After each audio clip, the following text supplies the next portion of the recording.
Torpaq və çıxarış problemlərindən danışırıq. Pərvanə xanım, torpaq sahəsində çıxarış almaq üçün hansı sənədlər tələb olunur? Torpaq sahəsindən sənəd almaq üçün, çıxarış daha doğrusu əldə etmək üçün birinci növbədə əgər bələdiyyə torpağıdırsa, 2006-cı ilə qədər pay torpaqları bələdiyyələr tərəfindən verilmiş torpaqların bələdiyyə sənədini təsdiq edən sənədlərini təqdim etmək lazımdır. Onlarla bağlı dövlət başçısının sərəncamı var. Həmin torpaqlar hal-hazırda sənədləşir. Yəni bununla bağlı əgər 2006-cı ilə qədər bələdiyyə sənədləri varsa, vətəndaşlarımızda dövlət kadastr xidmətinə müraciət edərək sənədlərini çıxarışını əldə edə bilərlər. Torpaqlarının çıxarışını əldə edə bilərlər. Onun üçün şəxsiyyət vəsiqəsi lazımdır. Mülkiyyəti təsdiq edən sənədlərini təqdim etməlidirlər. Pərvanə xanım, bəs 2006-cı ildən sonra tikilən sənədsiz evlərin taleyi necə olacaq? Yaxşı sualdır. Bununla bağlı da yenidən bilirsiniz ki, hal-hazırda yenə də 500 mindən yuxarı sənədsiz evlər var.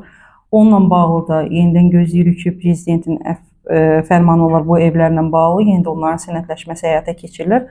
Amma bundan əlavə də qeyd etmək istəyirəm ki, ümumiyyətlə sənədsiz evlər, yəni faktiki mülkiyyətindədir, torpağın çıxarışı var, amma evin sənədi yoxdur. Onunla bağlı Dövlət Əmlak Komitəsinə müraciət edə bilərlər, kadastr xidmətinə müraciət edə bilərlər və oradan ekspert dəvət edə bilərlər, evin çertyojunu, evin layihəsini çəkdirə bilərlər və onunla bağlı da sonra əllərində olan sənədlə Dövlət Əmlak Komitəsinə müraciət edə bilərlər. Bəs qupçasız ev və ya torpaq almaq hüquqi baxımdan nə qədər risklidir?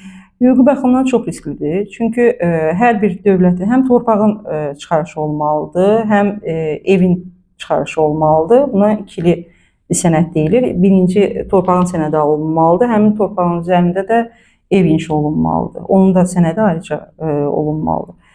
Lakin bəzi hallarda görürsən ki, torpağın çıxarışı var, amma evin çıxarışı yoxdur. O da dediyim kimi mülkiyyətçi evin çıxarışı ilə bağlı yaxınlaşır. Əmlak məsələləri dövlət xidmətinə müraciət edə bilərlər və həmin evə layihə çəkdirə bilərlər. Ekspert dəvət etməklə evin birinci layihələndirirlər, ondan sonra sənədlərini əldə edə bilərlər. Aydındır. Torpaq sərhədi ilə bağlı mübahisələr necə həll olunur? Məhkəmə vasitəsilə, əgər torpaqla bağlı hər hansı bir mübahisə varsa, bu məhkəmə predmetidir artıq. Onunla bağlı mütləq mülkiyyətçi məhkəməyə müraciət etməlidir. Torpaq sərhədi ilə bağlı mübahisələr məhkəmədə deyirsiniz həll olunur. Onlar da mediasiyaya müraciət edib, orada həll edə bilərlərmi? Məhkəməyə gedib çıxmadan. Əslində mediasiya məhkəmədən qabaq bütün mübahisələrin həlli yoludur.